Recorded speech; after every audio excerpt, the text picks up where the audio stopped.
Today, to much fanfare and glitz from Paris, France, the coalition of the willing put its full strength on display. A lot of backslapping, a lot of hand grabbing, lots of speeches and headline grabbing kind of comments and bold statements and condemning Russia left and right. You'd have thought this was the victory conference for the West.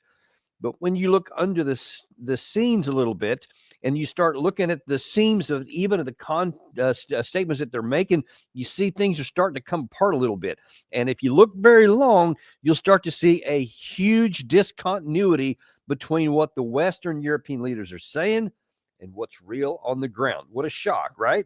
I know this is something that we just lament all the time when we talk about things, especially this Russia-Ukraine war, is because the consequence to getting this wrong for the West are so catastrophic on the people of Ukraine. And unfortunately, those people seem to get very little consideration from these Western leaders. They give them a lot of lip service. They claim that this is for them, for the Ukraine side, for its defense, its security, its freedoms, all this kind of stuff. And yet, the last thing in the world that seems to be actually animating them is the condition of the people, because so many of these Ukrainians are sent to their deaths on a daily basis that is just egregious to actually contemplate. And when you sit there and you actually take a look, and we've done this over especially the last couple of months, you just see report after report and story after story about how the Ukraine army is losing its morale, that it's fighting from a disadvantage. It doesn't have enough ammunition. It doesn't even have enough weapons. It doesn't have enough men. None of the things you need. And that's why you can see this constant flowing back of the front lines in the various places here. That's why you see the Ukraine side has virtually lost all of the Kursk offensive. 70,000 people apparently paid for their with that disaster with their lives, and they still have a toehold on some of the outside that hasn't completely been taken back yet, and they still send reinforcements up there to die anyway. I mean, it just is. It's not even just egregious. That's too tame of a word. Probably something that's closer to just willful and blind immorality.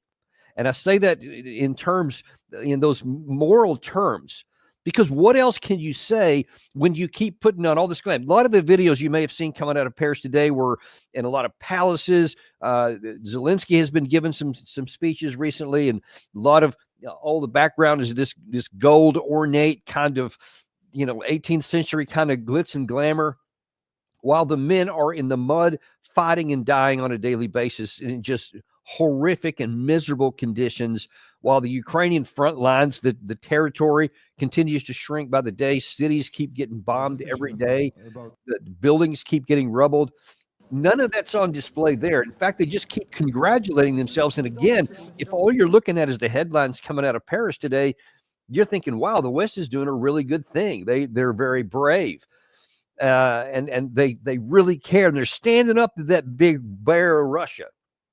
That's what you would think if all you did is look at the statements. Fortunately for you, you had the Daniel Davis deep dive, and we're going to show you what the real story is and what's actually going on here. Let's take a look first of all at what Kier Starmer, because Kier Starmer of Great Britain and Emmanuel Macron of France are really the two linchpins that hold this whole thing together. Everything else kind of revolves around them. So those two are the kind of the leading figures that are pushing this immoral position. And again, as you watch this now, if all you see is the following clip here, you're going to think, man, the Great Britain side must be really winning, because otherwise, why would he be so confident and cocky? We've just had a very constructive meeting of the Coalition of the Willing, bigger than we've had before, 30 countries, plus of course NATO and the EU, and absolutely determined to see peace through strength. There was absolute clarity that Russia is trying to delay, is playing games, and we have to be absolutely clear about that. And that has meant three outcomes. Firstly, more support for Ukraine to make sure Ukraine is in the strongest possible position, both now and in further negotiations. Second, complete clarity that now is not the time for lifting of sanctions. Quite the contrary, what we discussed is how we can increase sanctions to support the US initiative to bring Russia to the table through further pressure from this group of countries. And of course we discussed further the plans for reassuring the peace, the coalition of the willing and the military and operational plans, whether they're on the land, the air or the sea. What is he talking about? Peace through what strength? I mean, every time we ever look at a balance of power between the two sides, you see that it is continuing to be irrevocably on the Russian side, and the imbalance continues to grow. I've been saying it for months, and every single time I say it, the balance tips further in the Russian side. And that's what's going on now. There are so many reports coming from the front that the Ukraine people, they don't have enough troops, so they can't hold the line. They don't have enough reserves. So when there are breakthroughs here and there, it's rob Peter to pay Paul. They don't have the reserve strength to be able to plug all of the gaps. Ergo, Russia continues to move forward. They don't have enough ammunition for the weapons they have, and they don't have enough weapons. Remember, after that $61 billion package that was signed by the United States about a year ago, there hasn't been any more money allocated. There haven't been any more weapons allocated. The Trump administration is just keeping the pipeline open from the end of really that $61 billion package signed by the Biden administration. There's nothing new coming in the pipeline, and the quantity continues to shrink by the month because it was front loaded with a bunch of that stuff. Europe is trying to give them some more stuff, but their capacity is insufficient in aggregate to be able to offset the Russian side, because Russia by itself is able to provide more enough ammunition in every category, to include drones, definitely in rockets and air power, than the Ukraine side with all of the Western allies. But then, of course, Russia is not on their own. They also have Iran that's providing a lot of drones, and they have the North Koreans that are providing a lot more artillery shells. Altogether, it is an overwhelming and growing advantage. And yet, here's Kier Starmer talking about peace through strength. I mean, there is no strength. But let's look at the other half of that. Peace. Peace through strength. What peace do you have in mind? This is what doesn't get enough visibility. We're going to focus on it here. Kier Starmer. You're going to hear Emmanuel Macron in a minute. They're going to say another version of the peace through strength. No one has defined what peace looks like. Now, they have said what they want. Then you have seen Zelensky many times saying what he wants, which is to give up nothing, to keep his army the way that it is, and to have the possibility of joining NATO later, and the possibility of getting his territory back later. He wants to give up nothing. So that's in his twisted mind. And I'm sorry if that insults anyone's sensitivities right now to say that, because everybody or most people in the West want to view Zelensky in these heroic terms, but it's a false narrative. He's not a hero. He is a terrible wartime leader, has led his country into disaster, tactical disaster after disaster. His decisions have gotten his troops killed left and right. He got at least 70,000 killed in the Kursk offensive. He's getting more killed in offensive operations in Belgorod right now, which have barely scratched the surface, yet they continue to reinforce failure there. They had a couple of operational size, or actually smaller than that, but a couple of attempts in Toretsk, and I can't remember where the other ones may have been, Kupiansk, in the last 3 or 4 weeks. Tactical counterattacks in those areas there, which had some success, then they were driven back. Every time you do an offensive strike like that, you lose more men than you would if you just hunkered down in your defensive positions. So all the decisions that he makes strip even further the manpower core that they have to have. That again makes it almost, in certain respects, irrelevant how much ammunition and weapons they get if they don't have the troops to use enough troops to use what they're given. But, you don't have enough of any of those categories here. So what is the outcome that Kier Starmer is seeking when he says peace?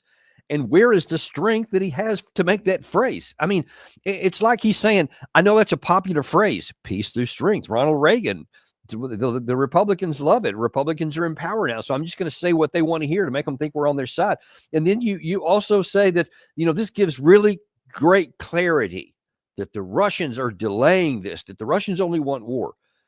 Well, that's certainly true to a certain extent, but the reasons why is a little bit different than what he's implying here. He's implying that we're trying to drag the Russians into peace, and darn it, those guys are just the ones that are causing all the problems here. We need to put political pressure on them and public administration pressure, throughout the world so that they'll come and do what they're supposed to. Well, Russia is dragging their feet because they're very clearly saying, here are the conditions that we're willing to have a negotiated settlement with. We want peace. We want an end to this war. It's going to have to address the root causes. And by the way, we have this irrevocable power position on our side. Ergo, we're not going to give away anything we don't have to. And if you don't have the power to compel us to give something to your desire, your definition of whatever peace looks like, then guess what? That means that our version is going to be the one that rides. And that's exactly where we are. So, yeah, you can say Russia's delaying because they're not going to, from a position of power, from an actual position of strength, going to condescend down to the side that doesn't have the power. No matter how many ornate palaces they may have press conferences inside of or in front of, the Russians just aren't going to do it. And instead, they're going to be doing what they have been doing, which is continuing to grind Ukraine down. So the last several nights, the Russians have been launching over 100 missiles and drones of various types against Russian cities, Ukrainian cities. And it's been having devastating consequences. The Russians can keep this up almost without stop. The Ukraine side can't. They have a few big drone strikes that they've had. Some of them have had some pretty decent success on Russian targets, but there's just not enough of them. They don't have enough to maintain the pace. The Russians do, and they are. So the Russians are winning in the air, and the Russians are winning on the ground. And they have, a whole industrial complex back there that dwarfs everything that the West has combined, and they're going to continue to do it. So you can keep saying stuff like peace through strength, and and the Russians are delaying. Then one of the weirder parts of it was he said, "We are still trying to support the U.S. initiative." Are you now? Because you're going almost like 180 degrees out of what President Trump wants to do. He said he wants to end the war. He's trying to end it by 100 days. Apparently, he's still on that track, and I think that would be April 30th is when he'd like to have it over. So he's having all these negotiations, all these phone calls with the Russians, etc., and trying to say, hey, this is where we are. This is our position, and we want the war to come to an end, and that's going to require territorial submission. See, what you didn't hear anywhere that I saw of at all from a single leader in this coalition of the willing, no discussions about the territory that's going to have to be given up. Instead, they keep wanting to talk about this unicorn-style mythical creature called the coalition of the willing, the reassurance force, I think is the phrase that they're using right now for the Ukraine. They want to put combat troops at various points inside of Ukraine to process some kind of mythical peace, which they're not defining what it is. Where is that line? Is it the current line of contact? Is it something less than the line of contact? Is it more than the line of contact? What do they suppose it is? See, they're not even saying what they want, whereas apparently the United States is. They're saying the 4 administrative borders of these 4 provinces. The same thing that Russia's June 14th lines from last summer. That's what apparently the United States is saying. That's why you've seen them over and over in several interviews on Tucker Carlson, on some others that said, there's going to have to be some territory given up. You saw we had that clip the other day of President Trump saying, yep, we're talking to both sides. There's going to have to be territory given up. Now, then you want to say, Kier Starmer, we're working on the American initiative, and you're not even mentioning any of the territory, and you're definitely not mentioning any of the issues that have to do with who's going to be able to patrol this at the end. The Russians apparently are categorically willing to entertain the possibility of troops to monitor whatever the final line turns out to be, but they have some big caveats of what it won't include, and that is any British troops, any French troops, any troops at all that come from a NATO flagged country. Categorically reject it, won't even consider it. Then why are you spending all this time and all this money going down a path that cannot and will not succeed? And is not in line with what the United States of America is doing and what President Trump is pursuing, trying to get. So we keep this big gulf between Western Europe and the United States, and who's caught in the middle, but the Ukraine side. See, Russia's not in a hurry. You need to understand that. You keep saying that they're dragging their heels. I guess from a certain percent, that's right, because they don't need a deal. If they had to fight another full year, they'll fight another year, because at the end of the day, they're going to do whatever it takes to secure their interest, and their interests are defined as on our western border is secure. There is no NATO. There is no military force that can pose a threat to us or the Russian-speaking people in these new territories. That's one of the things that they're saying.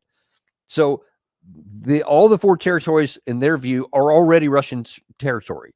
So you would have to have some massive revenge and change of the difficulties on the battlefield that pushes it back in the Russians, like to physically unseat them. You're not going to do that.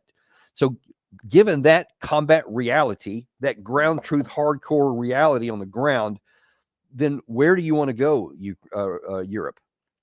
So I just showed you Kier Starmer. One of the other half of this is Emmanuel Macron, who also wants to trot out the peace through strength tag. All in all, where you, Mr. President, had the courage to take the risk of peace by proposing and accepting this 30-day ceasefire in the air, at sea, and on civilian infrastructure, Russia has provided no solid response. And through its actions, it has demonstrated a will for war and a desire to continue the aggression. We made important decisions during the last European Council, and the approach of peace through strength is the one we continue to pursue. That is why the discussion we have just had, the one we will continue shortly, and the summit we will hold tomorrow in Paris, must build that solid and lasting peace for Ukraine and for Europe. This allows us to address several points. First and foremost, the immediate support to Ukraine. We must continue. It is necessary to sustain resistance. And today, I was able to announce an additional 2 billion euros in military support from France to Ukraine. You know, that is so bizarre to me, because you're sitting there saying that we're going to continue to support Ukraine for as long as it takes. Whose tagline was that? That was Joe Biden's. He's the one that always said that. And then here's Kier Starmer acting as though that there's Joe Biden over his shoulder instead of Donald Trump. So that's crazy besides itself. But, you know, I'm kind of wondering where the people of France, what did they think about this? I mean, unless they're totally bought into the media hype that they're given, I mean, they can see that, okay, even with media hype, gee, this war's is now in its 4th year, and Ukraine continues to lose. Nothing has changed anything on there. Explain to me again why I'm giving 2 billion euros of our money to a lost cause. I mean, it seems like at some point that there's going to be a lot of Frenchmen that are going to be kind of aggravated about that. But apparently not enough, because they're allowing it to go forward with it. But you see, he's the same thing about the peace through strength, same thing about Russia's dragging their heels, same thing, without defining what he thinks that peace should look like and what they want to compel Russia to do, or how they think that 2 billion more euros is going to compel them. See, that's one of the other things that, unfortunately, that you don't have enough members of the media sticking microphones in the guy's face and asking him the hard questions. Mr. President, how do you propose this $2 billion? First of all, what does it include? Is it cash? Is it more ammunition? Is it more tanks and more artillery pieces? What is it? What is it? And then whatever that answer turns out to be, now show me on a map and show me on the manning position for the Ukraine army, how many people they have. What is that going to do to the battlefield? Because first of all, you have to stop the Russian advance. You have to be able to prevent them from going any further. And not just that they have to stop, but you have to prevent them and make them stop, because you have enough strength to do that, to the extent that Russia has to conclude that, oh, snap, we don't have enough manpower or ammunition or time. We're never going to get to our objectives over there. So I guess we better sue for peace. That's what would have to happen for Macron and Starmer and the rest of these 30 nations. That's what you would have to be able to show on a graph, on a map, on a reality on the ground, is at least theoretically possible. Because if you can't, then it is irrational and illogical to spend 1 more euro to spend 1 more Ukrainian body. And that's the problem, that no one sticks a microphone in the guy's face and asks him to account for how this is going to go beyond the headlines and beyond the glitz and glam and the really provocative and bravo and brave sounding comments. And unfortunately, that passes in Western Europe. I guess because they just don't want it. Too many people just want it to be true. They don't want to look at the ground truth reality, so they don't want to ask the hard questions that they have to have answers to. Because right now, I can tell you, I have done at least a good portion of the analysis, and I can tell you there is no such force on the West.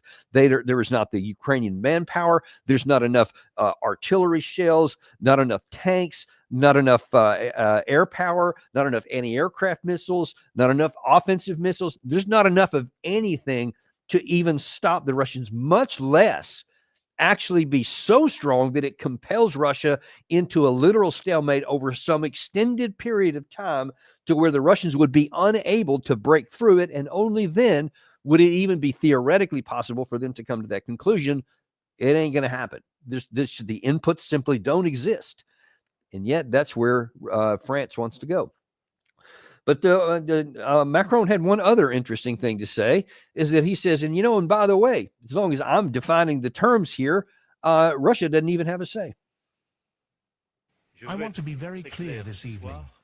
Russia cannot and must not have a say in the support we provide to Ukraine, nor dictate the terms of this lasting peace. Because this concerns Ukraine's sovereignty, and because it concerns the security of all Europeans. So again, folks, we're just in this fantasy, mythical kind of mentality that says, yeah, and the side that has the manpower, the side that has the industrial power, the side that has all the weapons and the ammunition and all the physical power, they don't get to decide anything. This is about Ukraine and their security. This is about European security. We get to call the shots. What? I mean, that's another one of the things that puzzles the Russians, because they know the power dynamics. They can read the spreadsheet and the map the same way I can, and they're just like going, dude, we have all the power. You want us to keep going? Do you want us to keep fighting? Because we will. You say we're dragging out the peace. Well, we're not stopping the fighting. So in that sense, we're not talking on the peace terms, or at least we're not acting on that, because you're not giving into our demands, and you got to call it what it is. It's their demands. They're saying this is what we'll do, but we'll stop fighting if these demands are met. Here's the thing. If you stick with this mentality that's trying to tell the stronger side what they are and are not going to do, what they can and can't say, then the only choice you leave the Russian side is to keep fighting until they take by force of arms what they want on the ground, no matter what anybody thinks and what anybody says on the other side. That's where they are. Now, if you think that that's, oh, you're exaggerating, you might also be thinking something about that sounds familiar. Seems like I've heard that theory, that mentality before. And as it turns out, you actually have. Here is Jens Stoltenberg, former Secretary General for NATO, before the war started, sounding very much like Macron. NATO will continue to give you practical support. Allies are training and advising your armed forces, participating in joint exercises, and providing equipment. NATO support for Ukraine is not a threat to Russia. Ukraine has the right to choose its own security arrangements. This is a fundamental principle of European security. And the decision on whether Ukraine can join NATO will be taken by Ukraine and 30 NATO allies alone. So President Zelensky, thank you once again for coming to NATO and for our substantial discussion. We will continue to remain in close touch in the days and weeks to come. So Russia ain't going to say who's coming into NATO. We say who's going to come into NATO. And we say Ukraine is going to come into NATO. They continued to say that all the way through.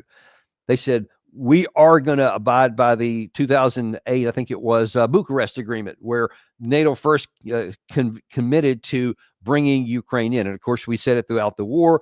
We said it again last summer in the Washington summit. It is inevitable, I think was the phrase they used. The Ukraine will be in NATO, et cetera. All of that was just like a red cape in front of the bull. Here's the thing. At that time, in December 2021, as I wrote in December 2021, that the balance of power was irrevocably already on the Russian side. Anyone should have been able to see that. But you see that no, NATO and Europe, the countries there, they said, we don't care about what actually exists on the ground. This is the reality we want to exist. So we are going to keep saying that we're going to bring Ukraine into NATO, but they really aren't. They never were.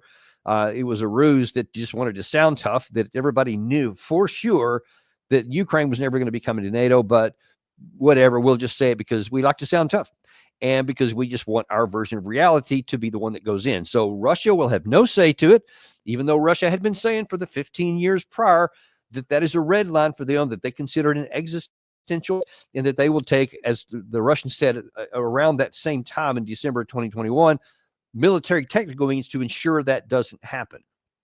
And then the European side just kept saying, yeah, we're going to do it. And you heard in the first part of that clip, we're going to give you training, we're going to give you equipment, we're going to give you ammunition, other kinds of mission support, all that kind of stuff. Sound familiar? So that's the same thing Macron's saying now in the fourth year of war. We're going to give you all this stuff. We're going to give you more money. And Russia doesn't have a say in any of this.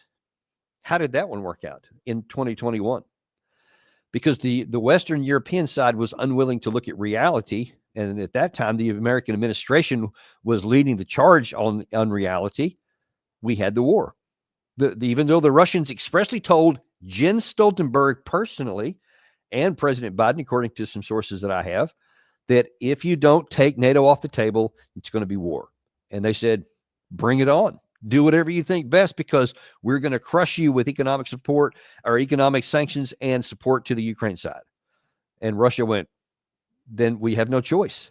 So we knew that just the meeting the reality, that we knew that taking NATO off the table would have prevented war. That the Ukraine side knew that Russia was ready to go to war. I mean, you had the military buildup for months. It was black and white, clear as can be, even enunciated by President Putin himself. And we said, no, we don't like that version of reality. We're going to go with the one that we prefer here. And what has been the result of that?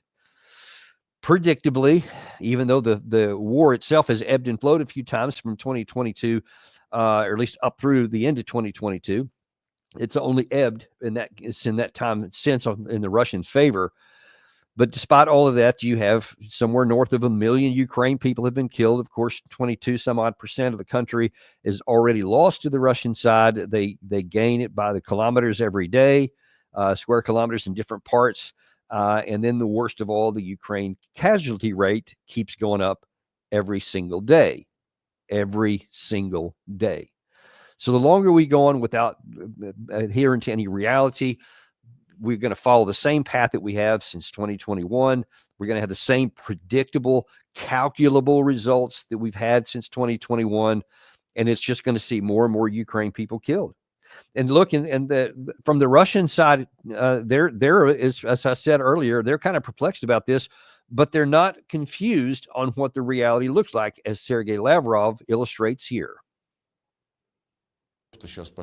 Europe is now taking a completely different path, just as in the times of Napoleon, in the times of Hitler, and the Crimean War. It is once again showing its eagerness to inflict a strategic defeat on our country.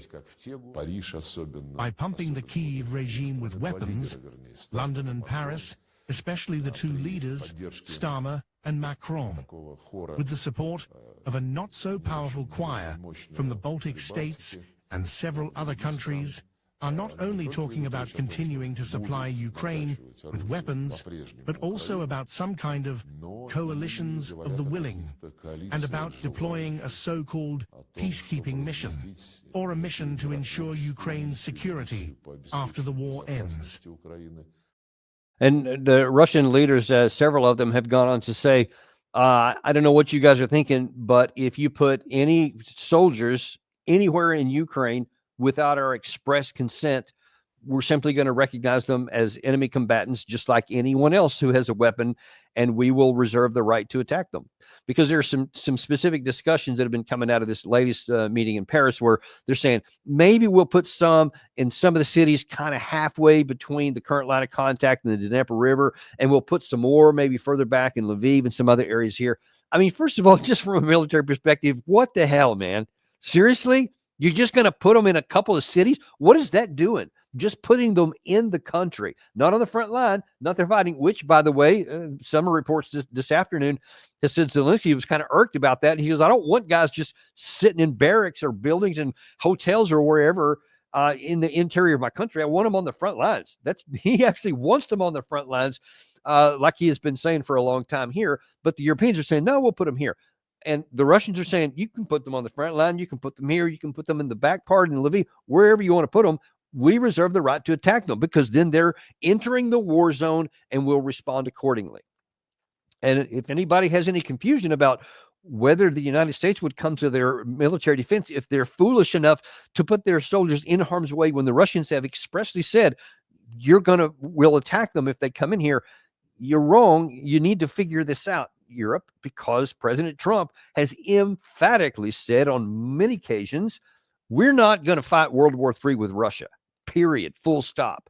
That's not even on the table. You talk about things on the table or anything up for, that's not even on the table, not up for discussion. President Trump is doing everything he can to get this off the table because he wants to go beyond the war already. He's looking at things to try and improve relations, normalize relations, and lower the risk of an actual World War III, to lower the risk of a nuclear escalation. That's where he is sharply focused. And it's just crazy that the Western European leaders are not following that same path. They have everything to gain by getting the war over and normalizing relations with Russia. Everything to gain from it. Because look at, I mean, how many more times does somebody have to again look at a map, look at a spreadsheet of forces, and look at the geography and the military difficulties of Russia even thinking about attacking into Western Europe? And in the current situation here, they have no interest in doing so, and a whole lot to lose. And of course, the minute that you cross into NATO territory, now then you have the ever-present risk of a nuclear response. So it would have to be some really compelling situation for Russia to even think about doing that. And right now, even as much as they built up, they don't have the capacity to roll into the NATO Europe, especially in the Poland or Romania, some of these other areas right there. They couldn't even do that. I mean, it has taken 3 years for them to get up to this point, to not even to the Dnieper River so far. So there's really no basis to fear a conventional move forward. So therefore, it is in the interest of nuclear-armed NATO to get the war over with and then to get back into trying to normalize relations so you don't have to keep throwing 2 billion euros into this, or 4 billion for the another fund that they're trying to get, 40 billion for another one. And we're not even talking about rebuilding or so. Once the war's over, then there's going to be a huge ask from Ukraine perpetually for as far as into the future as you can imagine. I need some help rebuilding here. And you're talking scores of billions of dollars, probably indefinitely for each year, is going to be requested to try and rebuild some of this stuff. And we'll see how enthusiastic they are about following through with that. But that's yet to come. And how much has to be rebuilt is going to depend a whole lot on what happens next. Is Trump going to be able to win the day and to compel our erstwhile allies all throughout Europe that what's in their own best interest is getting the war over? Or are they going to go their own way and say, we're tired of dealing with the United States? There's a big hubbub because of this Signal tweet chat that got released or whatever, and everybody was talking about what happened to the Houthis in Yemen. But another portion of that, as we talked about it on an earlier show today, is these comments by Secretary Hegseth and the Vice President, very derogatory toward Europe. So maybe they'll say, you know what, screw y'all. We're going to go we're going to go our own way. We're going to do it even without you. Wouldn't recommend it, but if you want to try, I guess it's your national prerogatives. You can take an issue and a course of action, even if it doesn't have a lot of sanity behind it and has no chance of success. But I guess if you want to, you can, because Vladimir Putin, who you love to demonize, is looking at this very rationally. He's counting the cost. He's looking at the spreadsheets. He's looking at the military map. He's looking at the military geography. He's looking at the economic issues. He's looking at the diplomatic issues. And he's coming to a conclusion that, you know what, you guys have us in this fight. And if we need to, we're going to press all the way through. And earlier today, I think it's called the National Guard Troops Day in Russia, he made a speech in which he talked about he's making a direct connection to something that is like an article of faith in the Russian mentality and heart right now, which is the Great Patriotic War, which is what they call World War II, to today's fight. You continue the heroic military traditions that date back to the era of the Russian Empire, were tempered in the battles of the Great Patriotic War, and following victory in the struggle against the bands of Nazi collaborators. I would like to address separately the National Guard troops participating in the special military operation. You are bravely fighting for our motherland, for our freedom and sovereignty. You identify and eliminate enemy sabotage groups and weapons caches, and you contribute to the restoration of peaceful life in the liberated towns and villages. I thank you for your loyalty to the motherland. See, that whole thing about motherland, that is something that's really patriotic to the Russians. That's a really strong, it's like stars and stripes kind of thing to the United States, and you're fighting for your country. That appeal to the motherland, and that goes back to the huge sacrifices, the millions of people that were lost on the Soviet and the Russian sides during World War II, which they eventually overcome, and it's still something that's revered to this day. And he's making a direct connection with that generation, their greatest generation in their view, and all of that goes along with that. And on that conjures up all the sacrifices that previous generations had to make and how it ended up good. And he's connecting that to the current fight here. So in the National Guard troops, those are like the defensive troops that inside Russia that defend Russian troops, but that also talks about areas that what they consider Russian territory, which we call occupied territories, Ukrainian territories right now. But he's saying, look, this whole fight, the special military operation, it's connected. This is our greatest generation. This is our chance to be like our forefathers were for Mother Russia. That's how they're viewing it. Now, you may say, okay, fine, whatever. He's being patriotic, no different than Macron. He's making all these brash comments, or Kier Starmer or Volodymyr Zelensky. They're all saying those same kinds of things. So why should we pay any more attention to that? Because you have to pay attention to the spreadsheets I keep telling you about, because one side has the ability to make good on those statements and one side doesn't. And according to U.S. intelligence, which was just released a few days ago and was presented amidst all these hearings that were going on, primarily focused on this signal chat stuff, but the actual reason for this hearing is all got almost completely lost in the public, and that was the annual threat assessment that came out. And in a part of that was about the Russian side, and in part that document read that Russia in the past year has seized the upper hand in its full-scale invasion of Ukraine and is on a path to accrue greater leverage to press Kiev and its Western backers to negotiate an end to the war that grants Moscow concessions it seeks. Continuing the Russia-Ukraine war perpetuates strategic risk to the United States of an unintended escalation to larger-scale war, the potential use of nuclear weapons, heightened insecurity among NATO allies. And it went on to say that the Russian side, if it wanted to, could continue to grind the Ukraine side down, leaving with the conclusion that there's just not enough resources on the Western side writ large to prevent the Russian side from winning.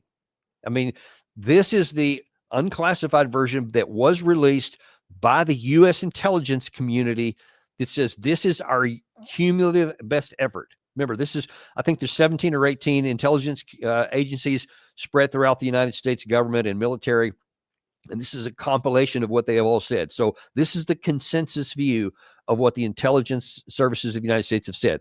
This has been, and I have some connections with some of the folks that were part of this, and they were telling me that even during the Biden administration, this was their view. They just never got to say it out loud. It was never public. It was suppressed. It was kept down. And instead, the Biden administration went on with the fiction. That's something for historians to explore another day. But the knowledge has been there. It's not just been Daniel Davis Deep Dive that's been telling you this from the outset of the war. It's even been our intelligence agencies. Well, now then, because of the Trump administration, they're actually allowed to say the truth. And there it is, black and white for anyone to go see. You can Google the annual threat assessment, and you can go look at that on your own. You can check it out. But if you want to prevent a failure on the Western side, even worse than we already have, then you're going to have to pay attention to the annual threat assessment. And it's not just that Putin's making statements like that from the Kremlin. It's also what's happening on the ground. And in fact, there's some recent evidence out. Zelensky himself has been talking about it, that he sees evidence of additional Russian offensives. And this was actually published on a Russian military review website.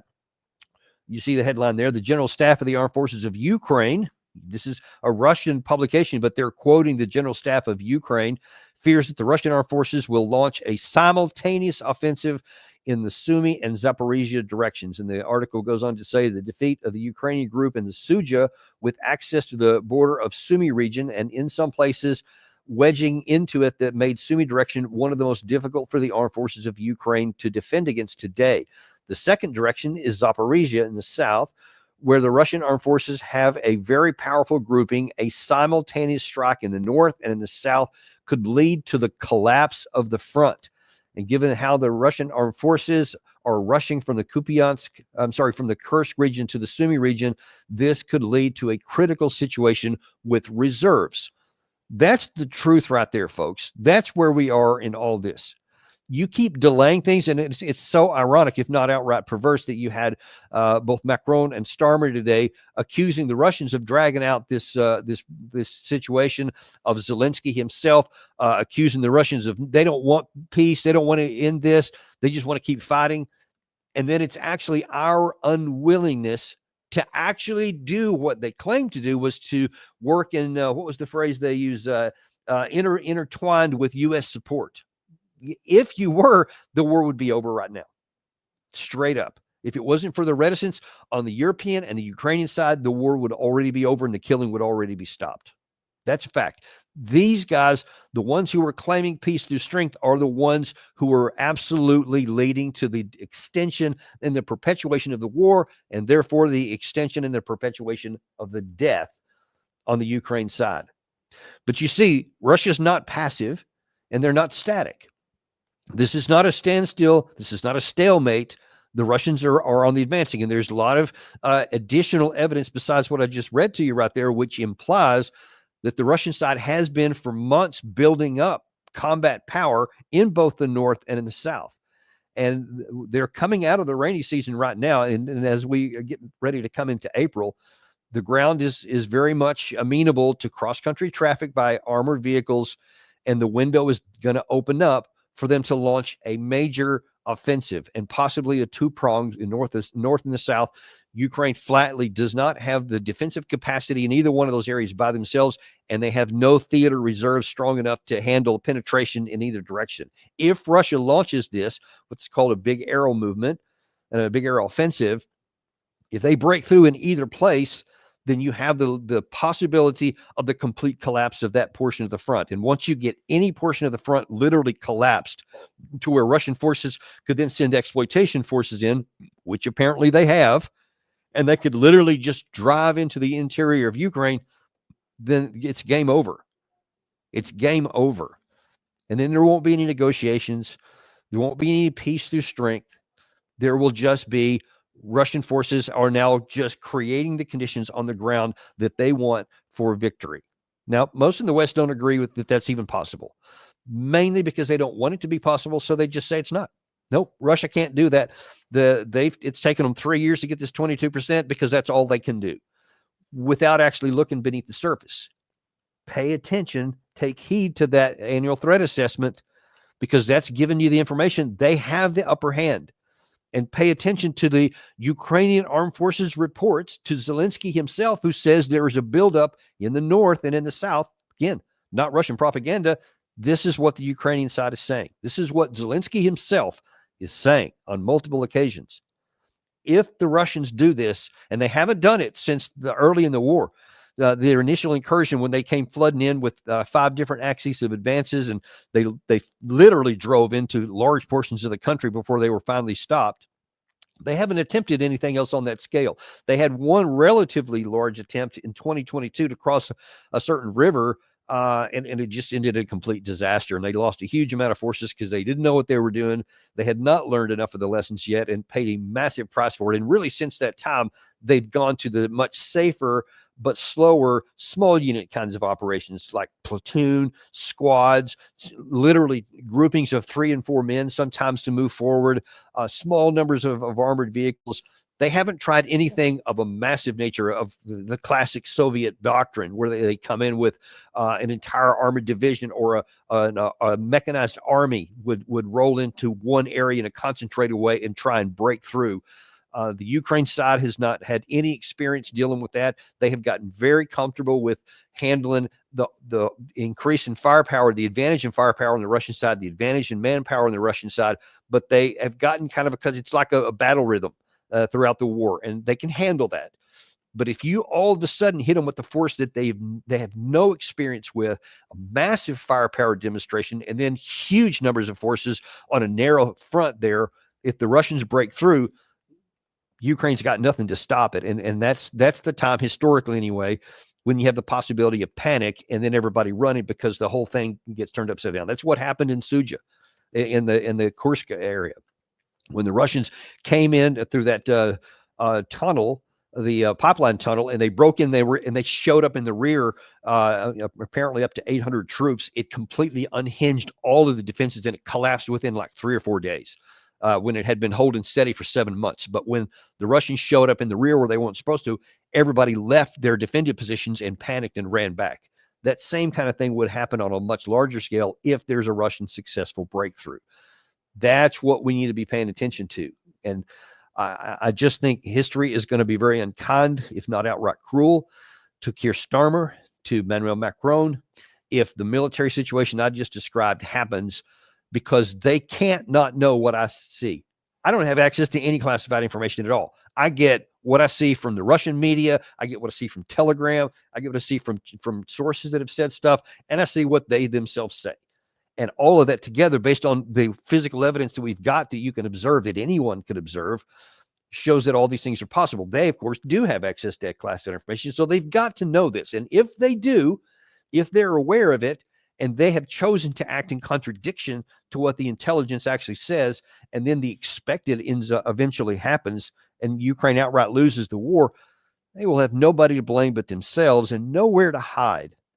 And of course, at that time, who cares about blaming them? That'll be the least important issue. How many more Ukrainian men are going to be dead? How many more Ukrainian cities are now going to be under Russian control because of their unwillingness to acknowledge reality and take the hard right course to do what's best, both for the Ukrainian people themselves, for European security, and a European future without war? The history will be very cruel to these men if it turns out the way that I described. I honestly somehow hope that what I have seen here doesn't come to pass. I would rather have to sheepishly explain in the future why you said this on the 27th of March, 2025. You warned about all this stuff and none of it came to happen, and they ended up getting a good deal. I would rather be embarrassed about that, and all the Ukrainian men that I just described still be alive and the territory still be under Ukraine control. I hope it works out like that. I rather doubt that it will. We'll see. We'll continue to track this because you deserve to know the truth. And Daniel Davis Deep Dive is unintimidated and uncompromised to bring you the truth that you need, no matter what it is, because that's what you deserve, and that's what we're going to bring you. Thank you very much. Do like and subscribe if you haven't done that on your way out. We'll look very much forward to seeing you on the next episode of Daniel Davis Deep Dive.